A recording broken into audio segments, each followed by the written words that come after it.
You're looking at a dragon. A feathered dragon. It's intriguing to think of birds as descendants of dragons. Feathered dinosaurs. Among scientists, the dinosaur-bird link is the subject of a debate that is complex, diverse, contentious, and full of surprises. As one researcher said in a respected scientific journal, the dinosaur origin of birds will be the greatest embarrassment of paleontology in the 20th century. My name is Matt Lamanna, and I'm not embarrassed to say that I disagree with that statement. I'm a paleontologist at the Carnegie Museum of Natural History in Pittsburgh, Pennsylvania. I've studied dinosaurs all over the world, from Argentina to Egypt, and I am convinced that birds did have dinosaurian ancestors. How did birds evolve from toothed, scaly, long-tailed creatures into the amazing diversity of forms that we see today? And why did they alone survive today when all other dinosaurs have long since perished? So, I'm about to embark on a journey, a trip I'll take with two of my friends and fellow paleontologists, Yu-Hai Liu and Jerry Harris. Together, we'll travel halfway around the world, to the edge of a remote Chinese desert, searching for evidence to solve a 65-million-year-old mystery, the enigma of the rise of the feathered dragons.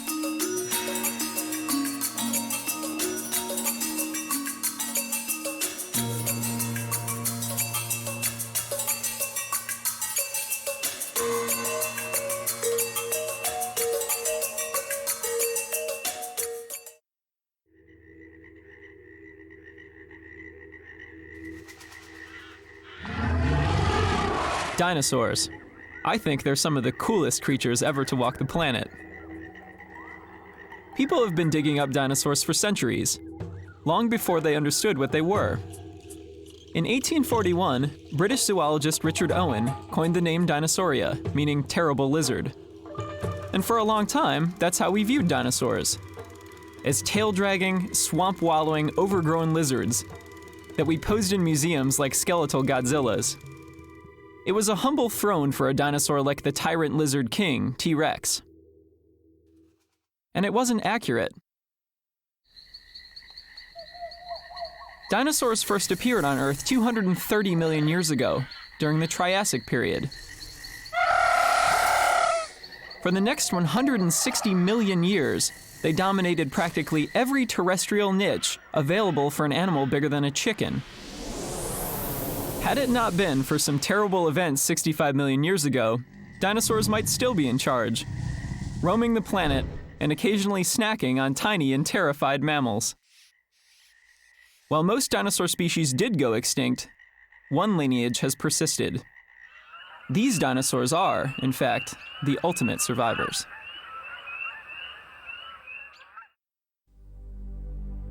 In 1802, 5 fossilized footprints stamped in a slab of brownstone were plowed up in a Connecticut valley by a boy named Pliny Moody. So strikingly did these tracks resemble those of a bird, they were thought to have been made by ancient poultry, or Noah's raven. It was not, however, until 34 years later that any attempt was made to describe these tracks scientifically. The man who did that was the Reverend Edward Hitchcock. Hitchcock was a brilliant paradox, a congregational minister and fervent anti-evolutionist. He was also one of the earliest and perhaps the best minds in dinosaur science. Although he never used the term dinosaur, Hitchcock envisioned great flocks of giant terrestrial birds stomping the floodplains of a Jurassic landscape. He wasn't far from the truth. In early 2004, I was working at the Carnegie Museum of Natural History when I got a call from my friend and colleague Yu-Hai Liu. We were talking about many things about birds or dinosaurs in China while we were studying together. And so after I came back to China in 2002, my advisor here, Professor Ji Qiang, provided me opportunity and support to work in northwest China. And I also think I should invite some of my colleagues in the US to join me. Ooh, that's a lot of stuff there. Hailu, Jerry Harris, and I first met when we were all studying paleontology at the University of Pennsylvania in Philadelphia. Jerry is now director of paleontology at Dixie State College in Utah. Jerry's a geologist, but he's also an incomparable anatomist with just a staggering, almost a bibliographic knowledge of dinosaurs and the world they lived in. Hailu works at the Chinese Academy of Geological Sciences in Beijing. It's definitely a bone. He's named 8 new dinosaur species and discovered many more. Several hours. Hailu's the key player on our team. Logistically, he's connected at every level. He knows the language, the customs, the people, and the terrain. Me, I'm a dinosaur guy. But a little of Hailu and Jerry has rubbed off on me. And now I'm every bit as interested in feathered dragons as they are. Amazing. Few places on Earth have been as prolific as China in contributing to our understanding of dinosaurs. In Mandarin, Kung Lung means both dragon and dinosaur. Here, in the Changma Basin of northwestern Gansu province, our expedition is looking for fossils of animals and plants that existed during the later part of the early Cretaceous period, around 110 million years ago. The early Cretaceous was a time when the Earth was still radically changing. It was also a time of tremendous evolutionary diversity. Birds, newly evolved from their dinosaurian precursors, were filling the skies, radiating into many different adaptive types. Then, suddenly, everything changed. Across the planet, a great dying marked the end of the Cretaceous period. One of the most puzzling things about the disappearance of non-avian dinosaurs is the selectivity of this extinction. Why did crocodiles, lizards, snakes, and mammals survive when every large dinosaur species went extinct? It's a question without an easy answer. However, it's difficult to piece together the evidence of these ancient extinctions and radiations. In the case of birds, it's even harder to speculate because the fossil record is so limited. The first Chinese Mesozoic bird was found here in Changma. That was in the year of 1981. The bird was named Gansus humanensis. The first specimen was just a left foot. Not much to go on. Even the best paleontologist can't tell much from a foot. And then after 20 years, in September of 2002, our team worked here. We found the second Chinese Mesozoic bird in this quarry.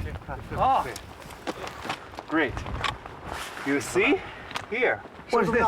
It's a bird. It's a bird. You see here? It's a claw, I think, yeah. Gansus belongs to a group of birds called the Ornithuromorpha, the group that gave rise to modern birds. Ornithuromorph birds were just one of the many different families of birds that coexisted during the Mesozoic. The dominant land bird group of the age was the Enantiornithes, or opposite birds, so called because certain bones in their shoulders connect in the opposite way from those of modern birds. Although it's still a mystery why, we know opposite birds and other primitive birds died out at the end of the age of dinosaurs. They're side branches on the bird family tree, evolutionary dead ends. Though primitive compared to modern birds, Gansus was remarkably advanced for its time, more so than any other early Cretaceous bird. Its anatomy, especially its long, slender legs, suggests that it may have been an ancient counterpart of modern water birds, like ducks or grebes. Several of the fossils also preserve the carbonized residues of feathers and skin. One of the Gansus specimens even reveals webbing between its toes. Our team have been working here since early July. So now is the end of October. We have been working here for almost 4 months. Yeah. So we are very excited. You can see that when the Mr. Peng, he found that, he said, yeah, this is my first time, found a bird fossil here. Normally, it's not easy, very difficult actually, to find a bird fossil. So in the past 150 years, there are only less than 10 specimens of a Mesozoic bird fossil have been found. But here, we worked here only for about several months. We already found at least 20 specimens. Most of them are birds. So very, very exciting, very great discovery here. The only part of Gansus we didn't find is its head, and consequently, we don't yet have a complete picture of what this bird looked like. Which leads us to a basic question. What is a bird? Most people would define birds as egg-laying, nest-building animals, with beaks and feathers, the ability to fly, most of them, and the uncanny knack for dumping on your windshield right after you've driven through the car wash. That's hardly the biological definition, and it omits any mention of animals that are warm-blooded, have hollow bones, fused tail vertebrae, or possess any of the myriad of other features that makes each and every one, well, uniquely a bird. Today, there are about 10,000 species of birds, more than any other living terrestrial vertebrate group in the world. Modern birds, a group we call Neornithes, come in all shapes and sizes. So what is a bird? The complete answer is complex and consists of a wide body of evidence, the evolutionary pieces of which have only been gathered over the last 150 years. In 1859, the first edition of Charles Darwin's groundbreaking work on the origin of species hit bookstores. Then, a little over a year later in 1861, some dramatic evidence to support his theory of evolution was discovered in a limestone quarry in Solnhofen, Germany.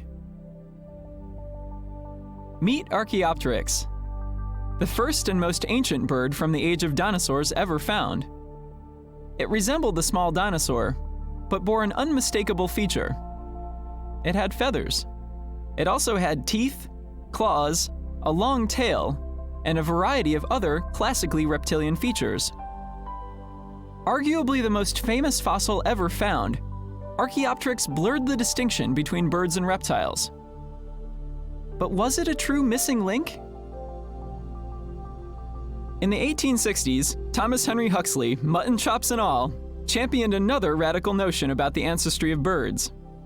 Examining the fossils of Archaeopteryx and another chicken-sized dinosaur, Compsognathus, Huxley was impressed with the stunning similarities in their bipedal posture, erect gait, and ankle joints. Because Compsognathus belonged to a group of meat-eating dinosaurs called the Theropoda, Huxley reasoned that birds and theropods must have been close relatives. Soon, the descent of birds from dinosaurs was being promoted by other prominent paleontologists, like Edward Drinker Cope and Othniel Charles Marsh. While Cope pronounced that Hitchcock's stony bird prints were made by dinosaurs, Marsh cataloged so many skeletal similarities between birds and certain small carnivorous dinosaurs that he suggested their difference was mainly one of feathers. Then, in 1926, a Danish illustrator and scientist named Gerhard Heilmann reversed the debate. Heilmann believed that birds could not be descended from dinosaurs, largely because dinosaurs lacked clavicles, or collarbones. Clavicles are the evolutionary forerunner of the furcula, or wishbone. For a long time, the only animals that were known to have a wishbone were birds. Since that time, people have started discovering wishbones in many meat-eating dinosaurs. Tyrannosaurus had one, Allosaurus had one, even all the way down to the very earliest meat-eating dinosaurs like Coelophysis also have a wishbone. Ironically, Heilmann considered small, predatory dinosaurs to be ideal ancestors of birds, except for this one detail. He concluded that dinosaurs and birds did share a common ancestor, much earlier in time, one that was neither a dinosaur nor a bird. Heilmann's study of birds was so compelling and his views so persuasive, it became the status quo for the next 4 decades. That changed in 1964, when a paleontologist named John Ostrom and a crew from Yale University discovered a new and very surprising kind of dinosaur. This one. Their find wasn't all that big, roughly the size of an ostrich. And like an ostrich, its skeleton was designed to make it fast and agile. Then there was that thing on its feet, the thing for which Ostrom named his new dinosaur. Deinonychus, meaning terrible claw. Ostrom saw Deinonychus as an active predator, a dinosaur that chased down and killed other dinosaurs. But Ostrom's most surprising contribution was in comparing Deinonychus to Archaeopteryx. Except for feathers, Ostrom argued, the two animals were virtually indistinguishable. Did the differences between dinosaurs and birds boil down, as Othniel Marsh had said, to mainly one of feathers? It was only 10 years ago when someone stumbled on the surprising answer.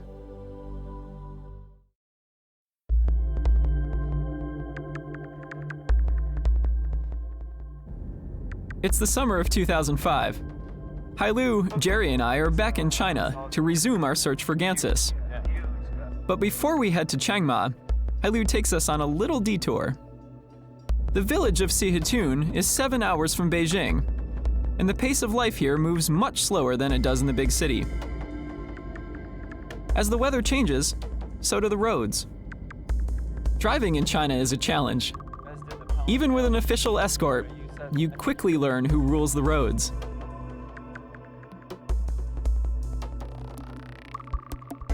In 1995, a farmer named Li Yinfang dug up something interesting in a rural area of Liaoning province in northeastern China. He had found similar fossils here before, but this one was by far the most complete. Li could only guess what it was, so he bought a train ticket to Beijing and took one of the slabs to Dr. Ji Chang of the Chinese Academy of Geological Sciences. The specimen I got is not the first specimen. That's the third specimen. That, in 1995, the first specimen was found, but the local farmer gave it to Nanjing Institute of Geology and Paleontology. They thought it's only a small theropod, that's all. As he studied the fossil, Dr. Ji observed a curious feature. An odd, feather-like fuzz, what we now call protofeathers, on its body. All birds have feathers, but the animal Ji was staring at was clearly no bird. So he named it Sinosauropteryx, meaning Chinese lizard wing. It was the first feathered non-avian dinosaur ever discovered in China, and indeed, anywhere in the world. Only the world didn't know it yet. That would take another year, when another scientist from the Nanjing Institute, Dr. Chen Peizhi, attended the 56th annual meeting of the Society of Vertebrate Paleontology. Now, if he'd attended the Society of Vertebrate Paleontology meeting that took place in Laramie, Wyoming, or in Bozeman, Montana, or in Norman, Oklahoma, it might not have had the same impact. But the 1996 meeting was held at the American Museum of Natural History in New York. So Chen Peizhi brought photographs of a small Chinese dinosaur with a fringe or frill of feather-like structures running down its back. And he just didn't bring the fossil, just brought photographs. He didn't give a paper, he just walked around showing scientists these photos, and the effect was electrifying. Soon, Sinosauropteryx was making headlines. Over the next several years, Liaoning proved to be a treasure trove as more astounding discoveries were unearthed. Among them were Caudipteryx and Protarchaeopteryx, and Microraptor guii, a weird-looking creature with long feathers on both its arms and its legs. The Liaoning discoveries conclusively demonstrate that feathers occurred on many types of ancient animals, some of which were clearly incapable of flight. They also raise a compelling question. If some feathered dinosaurs couldn't fly, how and why did they evolve feathers in the first place? After all, who needs feathers? And feathers develop in a very unique way. Initially, a lot of people thought that having scales were a logical progenitor to feathers, but it turns out that because scales develop so differently, bird feathers must have arisen as a completely unique structure. They didn't have any type of modern analog that you would look at and call a scale that preceded it. Feathers are composed mostly of keratin, the same substance that hair, fingernails, horns, hooves, and beaks are made of. A typical feather has a hollow central shaft called a rachis, or quill. Extending from either side of this backbone are linear clusters of barbs. Branching out at a roughly 40-degree angle on each barb is a network of microscopic interlocking hooklets called barbules that provide both stiffness and flexibility to the feather. Taken together, these rows of barbs and barbules form the familiar vein of the feather. While birds display several different adaptive types of feathers, like down feathers and bristles, it's the aerodynamically shaped contour feathers on their wings and tail that make it possible for a bird to fly. However, even flightless birds have feathers, and shorebirds and waterfowl seem equally well adapted for life in water as they are for life in the air. All modern birds are endothermic, or warm-blooded animals, and their feathers help to insulate them in their environments. Feathers would have also helped small theropods retain body heat, which probably gave them an evolutionary advantage. Today, the feathered dinosaur quarries of Liaoning are world famous. To preserve the sites, the government is building a museum here. The hope is that someday it'll become a major tourist attraction.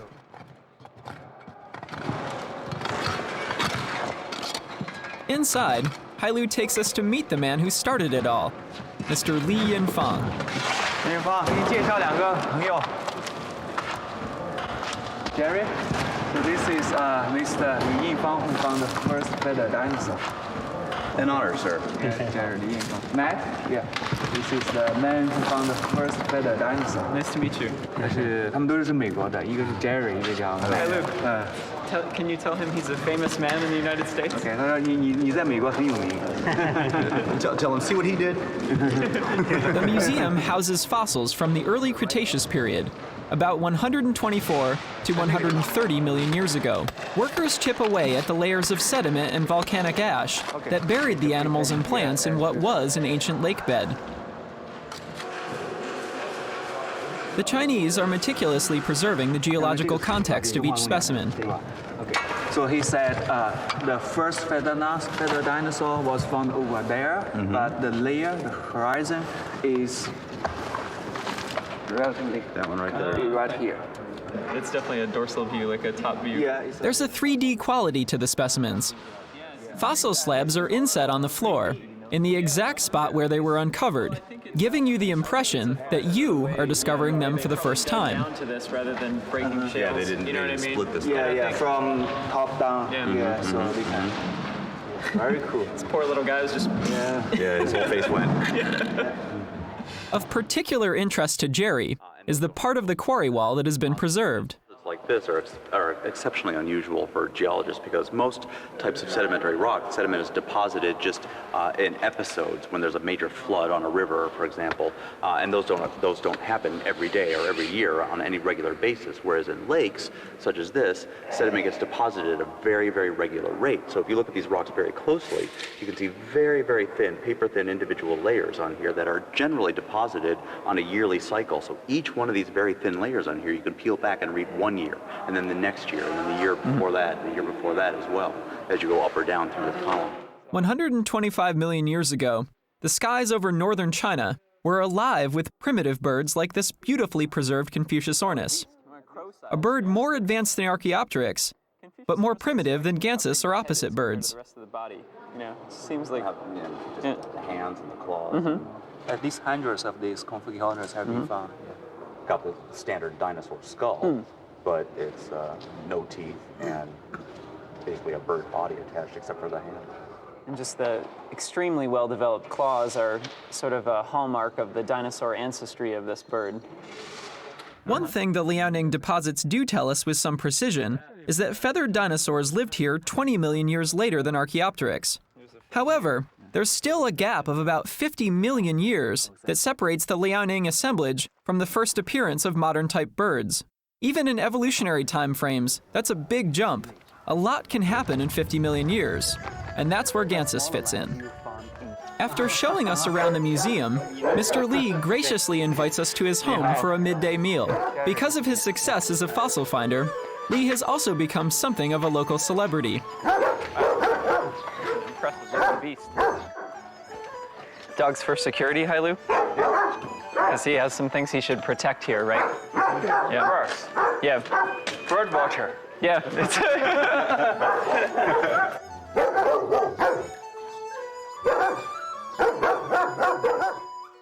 As the bird dog stands guard outside, we sit down to a home-cooked feast. Hailu, can you tell him, thank him for the food and tell him that this is very, very good food? Excellent. Only a fraction of the fossils at Liaoning have been excavated by professional paleontologists. Thank you. Most have been found by local people, like Mr. Lee. What was it like when he first found what was ultimately going to become Sinosauropteryx? When he first saw the feathered dinosaur, what did he think? 回来以后才知道这个。回来以后咱也没看明白。当时呢，咱那块石板在中间板中间夹着。劈开以后啊，咱这边这块化石不完整的。拿那个杂志那个德国那个始祖鸟对比的话。Liaoning has become world famous. While Lee's prosperity may have gone to our stomachs, it hasn't gone to his head. He remains a modest man and a delightful host. There's no doubt about it, flying looks magical. Besides birds, only two other groups of vertebrate animals, bats and prehistoric flying reptiles called pterosaurs, ever learned how to fly. But neither bats nor pterosaurs were feathered, so there's little about them that explains the origins of avian flight.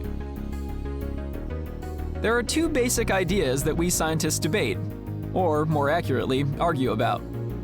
One is called the ground-up hypothesis. The other is called the trees-down hypothesis. The trees-down idea is pretty obvious. The first flyers are seen as climbers who jumped from high places. Using their outstretched limbs adorned with proto-feathers, they learned to parachute, then glide, in order to slow their descent. Eventually, as their feathers evolved, adaptations for better climbing and gliding were co-opted for more refined arm and tail movements to achieve powered flight. The ground-up idea proposes that flight developed when small, agile theropods ran, hopped, and eventually leapt off the ground. The flapping of their feathered arms may have originated as an extension to the thrusting forearm motion they used to reach out and grab their prey. This stereotyped motion, reaching out, down and forward, and up and back, essentially, that's the flight stroke. The features that enable a bird to flap its arms in that fashion have an obvious adaptation other than flight. A lot of the dinosaurs that have been found, for example, at Liaoning, that are hypothesized to have been arboreal, have the ability to get their arms way out to the sides, and they have very large claws on their hands. They're using that possibly to grasp a hold of trunks, so they're not just using their feet, they're not continually having to flap to keep themselves there. Anybody who's chased a lizard up a tree has seen them do something relatively similar along those lines. And just because we don't see anything doing that today doesn't mean that things in the past weren't doing that exact same thing. So I don't know that it's necessarily as clear-cut as ground up or trees down anymore. It's 2,000 kilometers from Liaoning to Chiang Mai. To get there, we fly to Dunhuang in Gansu province. The name Dunhuang means prospering or flourishing. It's an oasis that stands at a crucial junction along the ancient braid of caravan trails known as the Silk Road.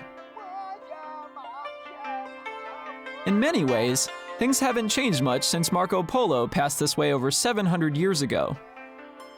The wind blows in from the west, spirals up, and flows out through the eastern passes. We're heading into a desert.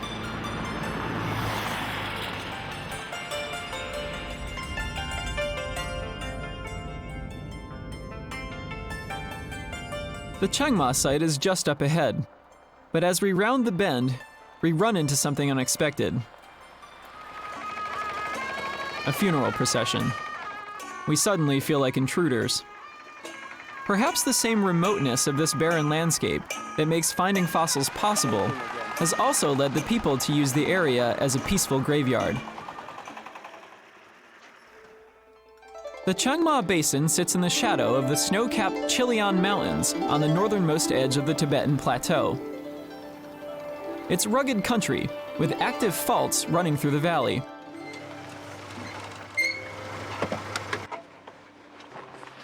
It's taken 6 hours of continuous driving on bumpy roads to reach the site, and I, for one, am very happy to finally be here. Okay.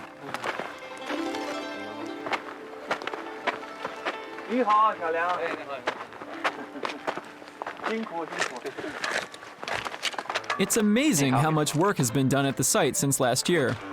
It's unbelievable. It wasn't even a.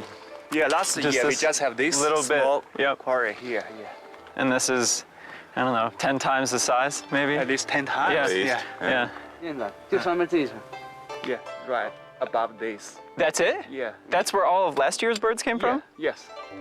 Really? Yes. So- And this is all new? Yes. From this year? So if this is Yeah. 10 times as big, we should have 10 times as many birds. Right. Yeah. That's unbelievable. While I appreciate Jerry's optimism, the chances of finding the exact fossils we're looking for are extremely small. What do you think, skull-shaped?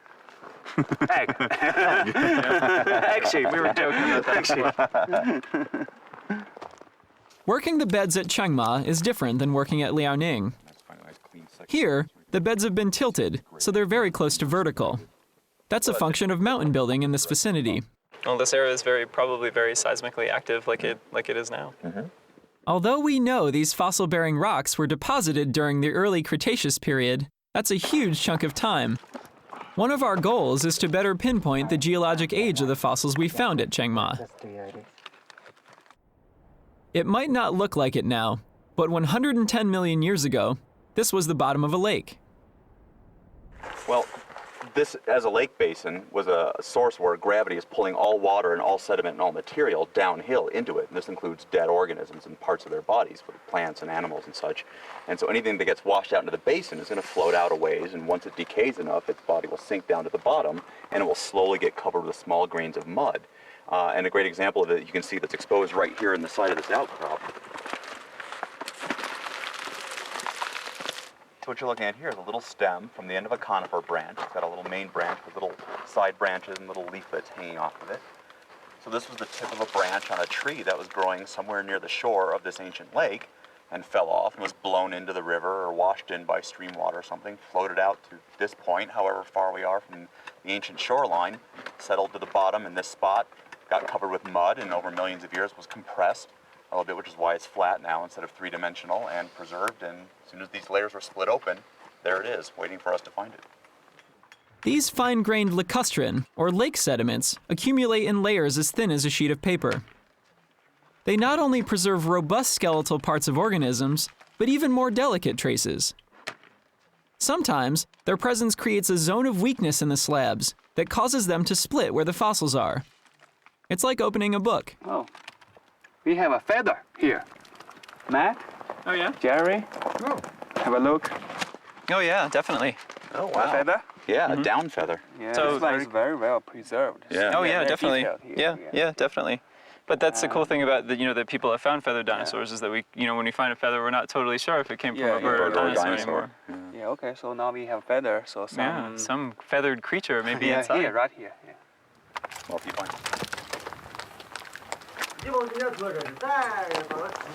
One of the workers has just uncovered what appears to be a leg and foot of Gansus.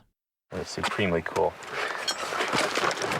So, just a few minutes ago, I told Jerry and Hai Lu that if we found a bird today, that I would eat a duck foot. So I guess I have to eat a duck foot. So far, we've uncovered an abundance of spectacular fossils pertaining to a broad diversity of life that existed here over 100 million years ago, including insects, crustaceans, fishes, amphibians, and dinosaurs. And there's an insect that Jerry found. the upside down beast. By studying these specimens, our hope is that Chiang Ma may someday be as important as Liaoning and yielding the clearest picture yet of the early evolution and diversification of modern birds. Not bad for the end of a long day's work.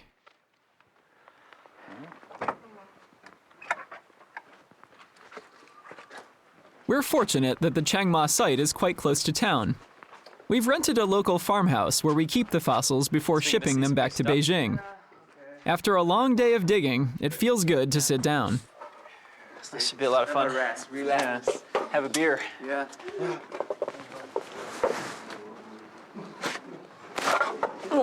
Tomorrow, we head back to Beijing.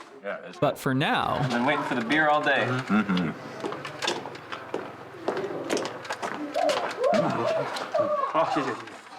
Right. Ah, 先让他拍一个 cheers. 啊，完后我们先让他拍这个啊。 Cheers. Okay, cheers. Yeah. Great day. Okay. Very successful. after dinner, Lian serves up a special dessert.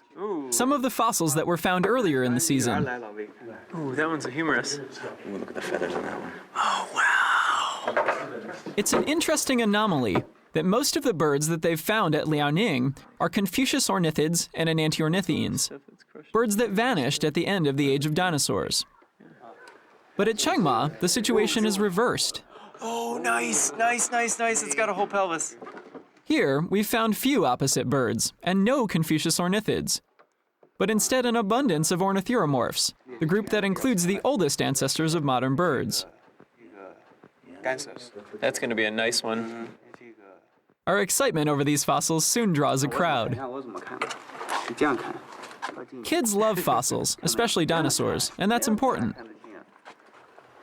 Hallie, were you telling them to look for the feathers? Yeah. Often, a young person's first introduction to science is through dinosaurs. They're great teaching tools. You can learn geography with dinosaurs. You can learn numbers with dinosaurs. You can learn big time from dinosaurs. 你看清了吧？ As our group of future scientists watches, Jerry displays yet another of his hidden talents.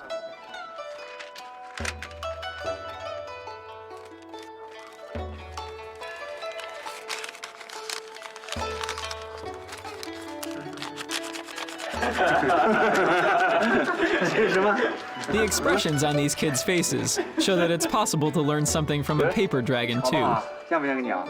啊？可以动吧？看看会不会飞？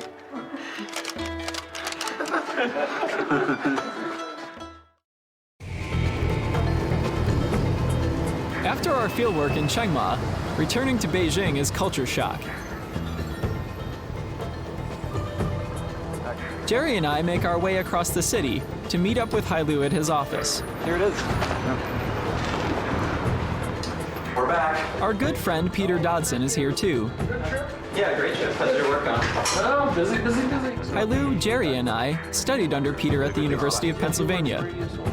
He's a mentor and brings a wealth of knowledge and insights to the analysis of the specimens we've brought back from Chiangma. Dorsal viewers. During the several months field season, we found dozens of fossil birds. All the specimens we found were sent here in my office. So my technician, Mr. Zhang, prepared all these specimens during the last year. And at least 30 bird specimens are ready for our study now.